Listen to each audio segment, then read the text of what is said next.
Hold on. Right on. There we go. Okay, so we're ready to get going. All right, welcome to another Think with a Drink. That's the weekly webinar series brought to you by the Aries Foundation for Financial Education.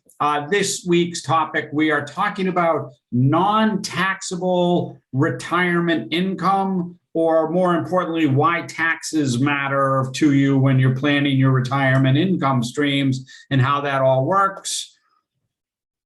That didn't work. There we go. All right, so just so you know, the event is being recorded, but your microphone is muted. You don't have to worry about your cameras or your image or your name being shown, because all that's being recorded is what is being shown on the screen. We do have a chat box, so if you do have a question, feel free to drop that in the chat box. My co-pilot, who I will introduce in a second, is here to try to keep me on track, but make sure those questions get asked as they come up, and we'll try to get this in time. About us, your pilots for tonight's journey. I am Tom Alessi. I'm the president of the Aries Foundation. I have been in financial services for more than 23 years now. I'm an investment advisor. That means that I act as a fiduciary whenever giving guidance or advice to any of my clients. I want to bring my vice president. Craig, why don't you introduce yourself? I'm Craig Richardson. I'm the vice president of the Aries Foundation. I've been in financial services a little over 18 years now, and I work with families and small businesses to help them put together financial plans and have a better relationship with their money. And Craig will be chiming in as we go along this evening, but also he'll be there. Like I said, if some questions come up into the chat box, feel free to drop them in. We told you that the Think with a Drink is sponsored by the Aries Foundation for Financial Education. The Aries Foundation is a nonprofit. You can visit our website. It's www.ariesfoundation.org. The mission behind Aries is trying to help everyone have a better relationship with their money. Because whether you realize it or not, you are in a relationship with your money. And just like every other personal relationship that you might have, there are behaviors and emotional triggers that occur that can cause us to sometimes, act a little irrationally when it comes to dealing with our finances. All Craig and I and the rest of the Aries team try to do is try to help everyone sort of take some of that emotional behavior out of dealing with your money. These are disclosures. I'm not going to go through those because we're a nonprofit. Let's just say that, look, this is purely educational and informational. We share everything. You can find it on our website. You can find it in our YouTube channel. You know, where all we ask is that if you're ever going to share any of the information, that you do it in an educational and informative manner. One thing that we do subscribe to, though, Craig, right, is that if you do ever have a question, and whether that be legal, tax, or financial, that you seek out the help of a professional. Absolutely. Always appropriate. Okay, now we get to the fun part of the evening. We call this Think with a Drink, and the idea is that we like the idea of having this be casual, relaxed, and so we just think it's just easier if you have something, cold beverage to sip on while we're doing this. In our case, we will have something to enjoy along with you. Tonight, I am drinking, this is from Cisco Brewers. They're out on Nantucket. This is the Whale's Tail Pale Ale. Try to say that 3 times fast.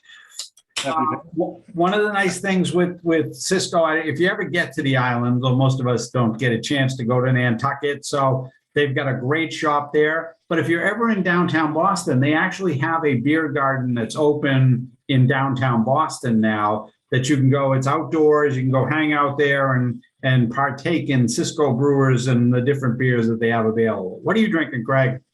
I'm going to be drinking it's a Bee Hoppy from Wormtown Brewery here. Bee Hoppy, so local for you. Yeah, up in the Worcester area. Very nice. Yes. So Skål. Oh.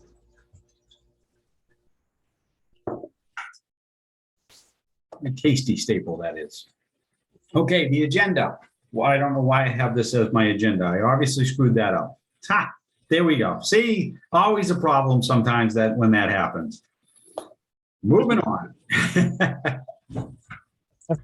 Don't know what I did with that slide or why it's there, but that's okay. So why is understanding taxes in retirement so important, right? So it comes down to this, that understanding most of the time, right, Craig, what we're doing is we're building up money, we're accumulating money in pre-tax or taxable accounts, i.e. 401ks, IRAs, brokerage, banks. All of these are either taxable or tax deferred accounts. Well, right, when they're called qualified retirement accounts, that's right. They're either taxed at the time we take distribution or they're taxed now. Correct. So, and that's generally what happens. But even with brokerage accounts and bank accounts, the money that it earns, it's getting taxed, whether that's a capital gains tax or ordinary income, depending on what you're holding, you're still getting taxed on it. correct.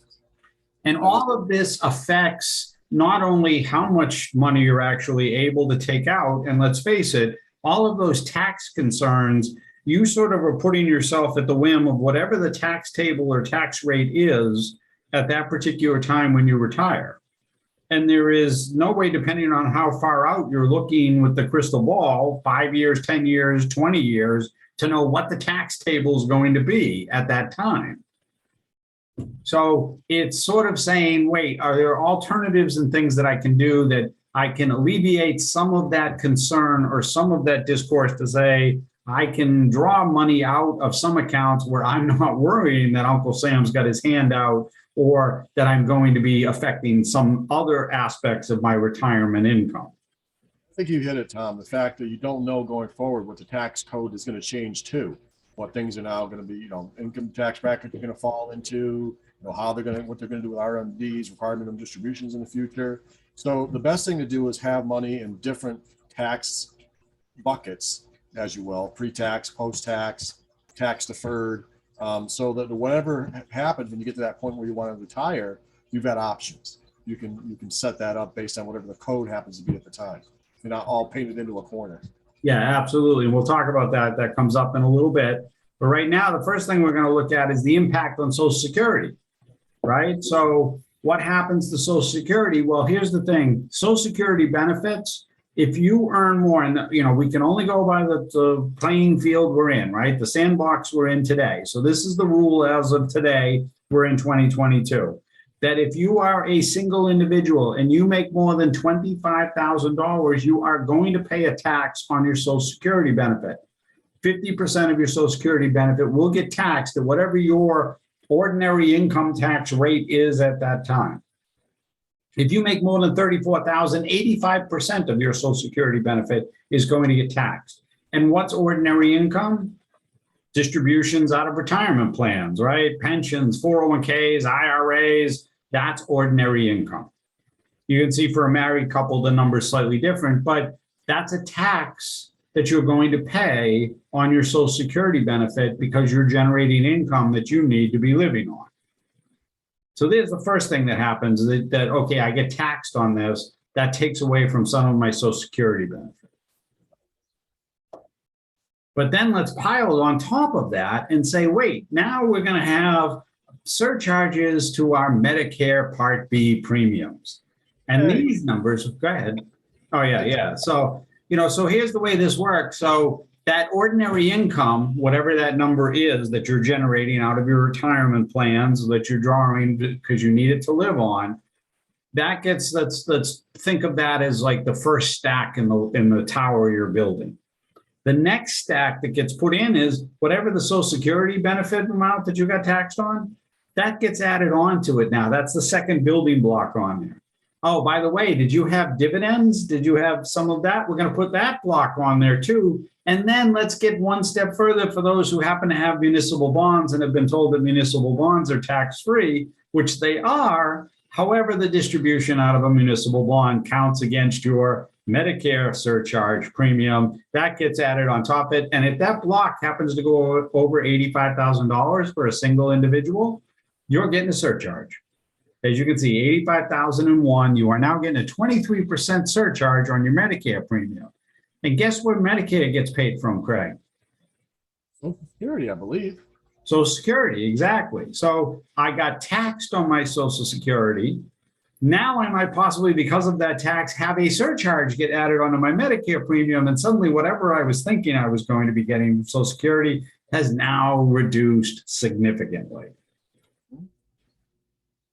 That's right. Sorry, I was taking a sip. That's okay. Well, so one of the things with this is you can see that it gives you the 6 tables there. 2018 is the last time this was adjusted. They didn't adjust the earnings amount. That $85,000 has been in place for a while. Originally, this was supposed to get updated and changed. I believe it was in 2024 that was supposed to happen. They pushed it. They're not going to do anything and change these tables until at least 2028 now. So these are going to stay in place for 10 years, essentially, is what they decided to do. So you're going to hit those numbers easier as the inflation goes up. Exactly. There you go. Because I got to take more out. So the modified adjusted gross income, Maggi, what drives that? So again, Social Security, salary, pensions, RMDs, dividends, capital gains, IRA distributions, municipal bonds, all of that stuff will add that increase on. And if stacked up on top of each other and goes over 85,000 as a single individual, you will trigger a surcharge on your Medicare premiums. What doesn't, and are some of the things we're going to talk about for the rest of the presentation, which are some of those other income streams that are available that, like Craig said, you could start thinking about, hey, how am I doing this? Am I setting this up in such a way where I am now have different buckets of income? The last one for the tax thing is, what about your beneficiaries, right? Who's got his hand out when you pass and you've got money in an IRA, Craig? Sam, your other child. Yes. The one beneficiary you didn't remember or didn't know about, the government, right? So that's the other thing with your taxable money, is that the government is going to be there to say, wait, I want to get paid. And the Secure Act changed how all of that money can get stretched out now, that it doesn't allow you to push it for a longer period of time. The max window now is 10 years. And I know we had this conversation come up recently where somebody was asking about putting it into a trust, depending, excuse me, depending on how that trust is set up. It's a non-entity, it's a non-individual, it's an entity. So a trust only has a 5-year window to distribute out. They have a higher tax rate to begin with. And at a higher tax rate. So, a lot of that tax benefit sort of gets washed when that happens. But this is what Craig was talking about, right? So the idea of a bucket strategy, or to be thinking about this from the idea of, I've got taxable accounts, I've got tax deferred accounts, and I've got tax-free accounts. Now, taxable accounts, again, that would be assets in the bank and non-qualified after-tax brokerage, mutual fund, those type of accounts. Those are taxable. You're getting taxed, you're paying taxes, it goes in, but then if there's dividends or capital gains or something being generated, you're getting hit with a tax on that at the same time. There's no deferral to the taxation. Tax deferred are your retirement accounts, right? That's IRA, 401k, anything like that, where I put the money in, I'm getting a pre-tax benefit for it, but when I take it out, I'm getting hit with the tax credit, right? Correct. There are also tax deferred accounts, called annuities, where there's a combination. You're putting in pre-tax, post-tax money, but the earnings are deferred. Right, but that becomes taxable. At the end, it does, Yeah. but it's deferred at this point, right? Right, it's the same idea. It's tax deferred in terms of, and then we get in, and what we're going to be talking about for the rest of the presentation is tax-free, right? What are some of the things or some of the ways or accounts that are out there that I can have that are tax-free benefits or tax-free withdrawals? But if you're not sure about your plan, schedule a time to meet with us. That's our scheduler link. It's www.calendly.com/Moody Street /virtual-meeting. You can set up a time. We're happy to answer any questions or go over anything with you. All right. Now we get into the meat and potatoes, right? That's what they like to say in this whole thing, right? Non-taxable strategies to be considering how to generate some of this. On some of the accounts, some of the things that might be available, might not be available, that you can take advantage of. And the first one's easy. It's a Roth, right? So Roth IRA versus Roth 401k. So let's start with the whole basic of the Roth versus a traditional IRA. In the case of a Roth, this is after-tax money, right, Greg? So the money's going in, you're not getting a pre-tax benefit. Right, you've already paid the taxes on this money, and then you're putting it into a retirement account. And you're doing that for the benefit of having the income be tax deferred and then having it all come out tax-free when you retire. Correct. Now, for a Roth IRA, there are limits on who can contribute. So if you're a single individual and you make more than $144,000, you cannot contribute to a Roth IRA. If you're married, that number, it's like $213,000 that you cannot contribute. However, if you have a Roth 401k, the 401k that your employer has and makes available to you has the Roth option to it, that limitation goes out the window. You are able to put money into the Roth account regardless of how much you're making.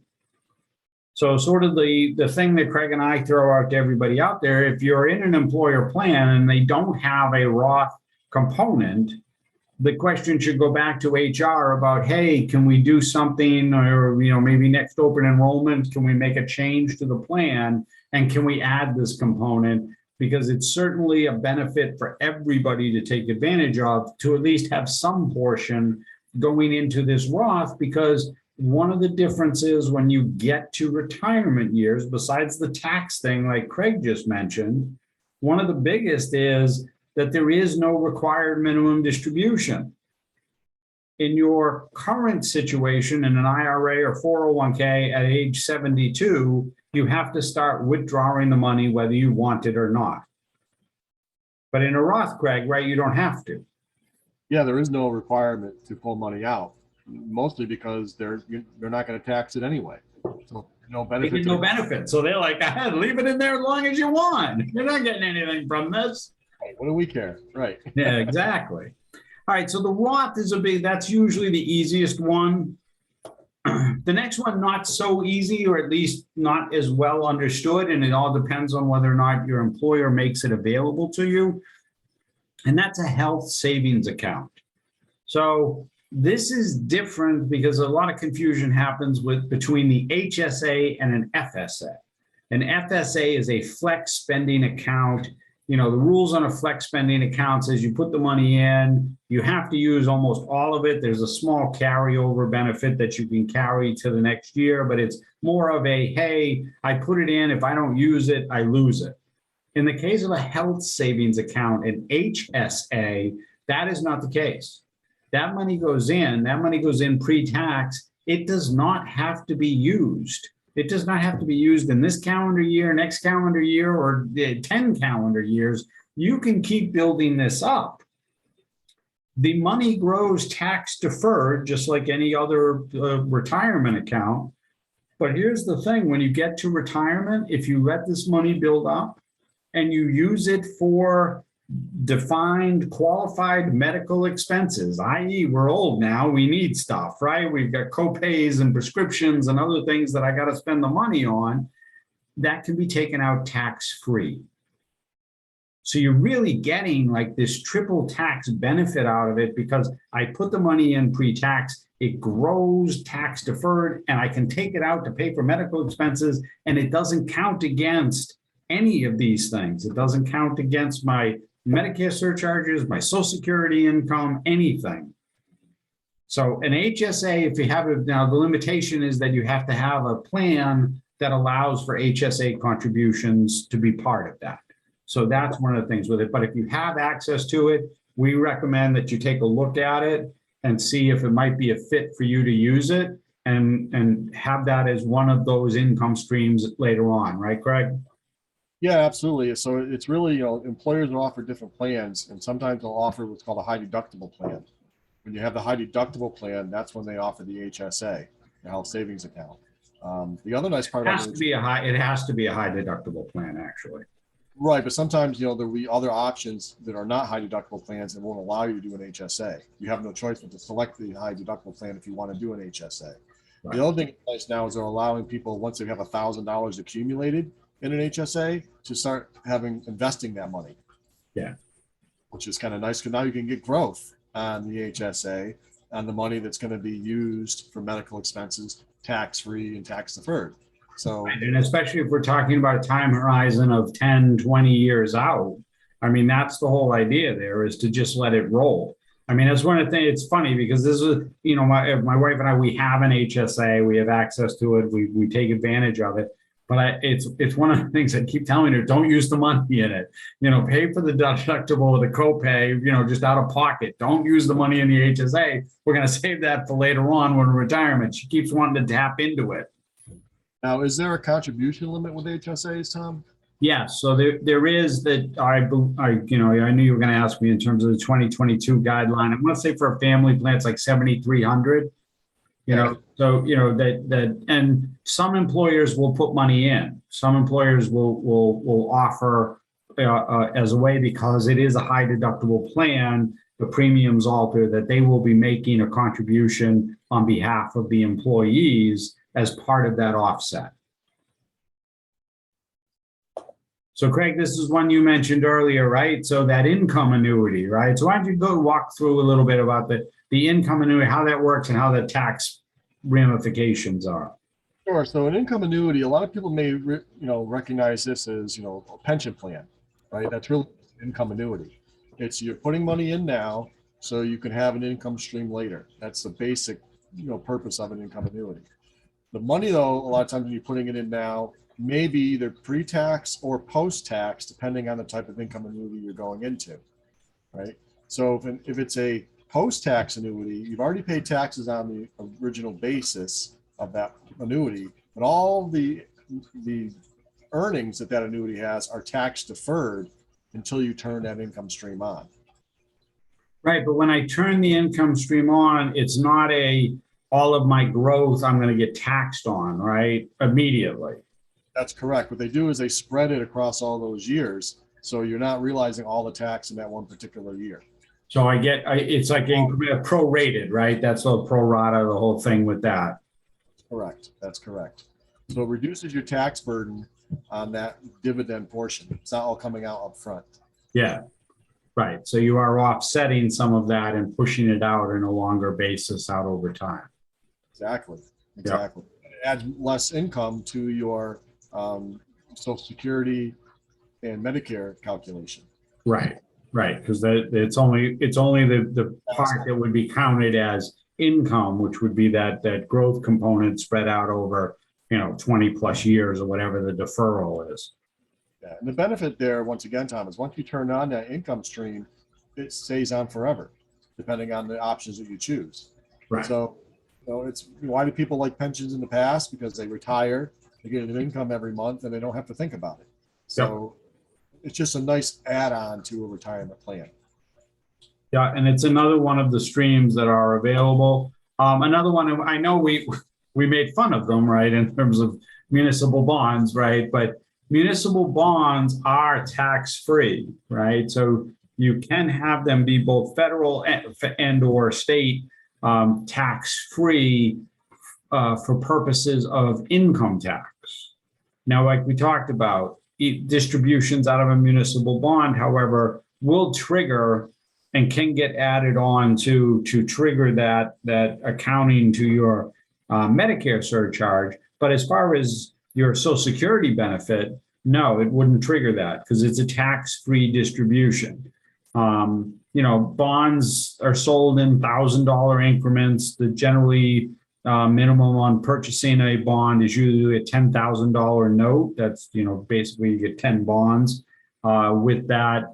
And, municipal bonds are fairly highly rated for the most part.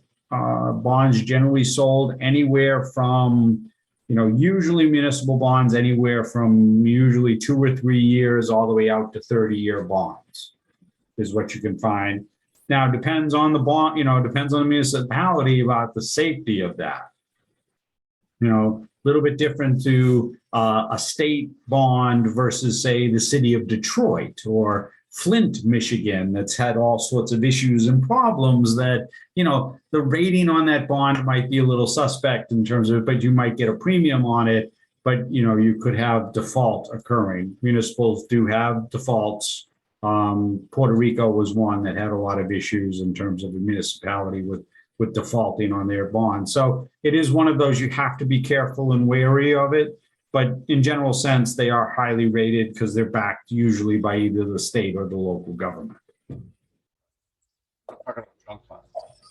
Life insurance, right? So Craig, when you jump in with this, because we're not talking about term insurance, because we're not talking about the death benefit here. We're talking about the ability to access the cash buildup inside a permanent policy, right? Right. So there's certain types of policies. There's many different types of policies. I won't get into all of those options right now because that could be a whole other segment all unto itself. But in basic language, you have term policies and you have permanent policies. Permanent policies typically build cash value inside the policy. And that cash value, once it grows, can be used towards retirement. It can be used for anything you want. It's your cash. And when you do take that cash out, whatever you paid in premiums, you've already paid tax on. Right. So you take that money out and it's non-taxable. So you can use that to supplement retirement later on down the road. The other thing is that the growth inside of insurance policy, just like an annuity, is deferred. You're not paying any taxes on the growth inside of your insurance policy. Some of these will pay dividends. And you can also take some of that earnings out tax free if you take it out as a loan, because loans are not taxable. Right. And then the ultimate thing, like we talked about back in the beginning, which was unlike, say, the retirement account where you pass, suddenly Uncle Sam's got his hand out looking for his share of that 401k or IRA. In the case of a life insurance policy, that death benefit pays tax-free, right, Craig, to the beneficiaries? So what it does is it's not necessarily tax-free. What it is the death benefit goes to the beneficiaries, and that death benefit is not taxed. However, if you are the owner of the insurance policy, it does go into your estate. So there is a possible consequence for an estate tax. Right. So yeah, I'm just thinking of it from the overall, but you're right. The estate could get affected by it depending on the size of it and where you live and the individual state that you're dealing with. Correct. Less and less states have actual estate tax now. I think like more than 30 of them have no estate tax at this point. Right. Massachusetts is not one of them. They actually still. And we're in Massachusetts, so of course we have to deal with that, and that's why we bring it up in terms of going through it. For those who are homeowners, is a reverse mortgage. Now, there's all sorts of ins and outs. We're not going to go deep into. We did the whole, like Craig talked about. There's a whole in and out going through with reverse mortgage. But just understand a reverse mortgage. If you are taking the reverse mortgage and using it, it is not taxable to you. Because essentially, like Craig said, like a loan on the life insurance, it's a loan on your equity on the property. So it's not a taxable event where therefore it does not count against your Social Security, does not count against Medicare in terms of the overall income that you are generating. Now, there's a whole lot of qualifications that you have to go through and how much you can get and all of that stuff. But just know it's there, right? It's available, Craig. Yeah, well, I like to look at this, Tom, is when you don't count the equity in your home towards your retirement plan, you can look at this kind of like a longevity security. I reached age 90. I wasn't expecting to reach age 90. And now I can tap into the equity in my home if I'm a little short on income. Right. The reason is because the older you are, the better the payout rate is on the reverse mortgage anyway. Yeah. So, but it also, like I said, gives you that emergency bucket where if things get really bad, you have something else to tap into. I use it like a last resort. Right, exactly. And that's sort of what it should be looked at. But again, it is an income bucket. It is a stream that is available there. And I think the last one we want to talk about, which is sort of a wider, broader, bigger picture, is what is known as the backdoor Roth IRA.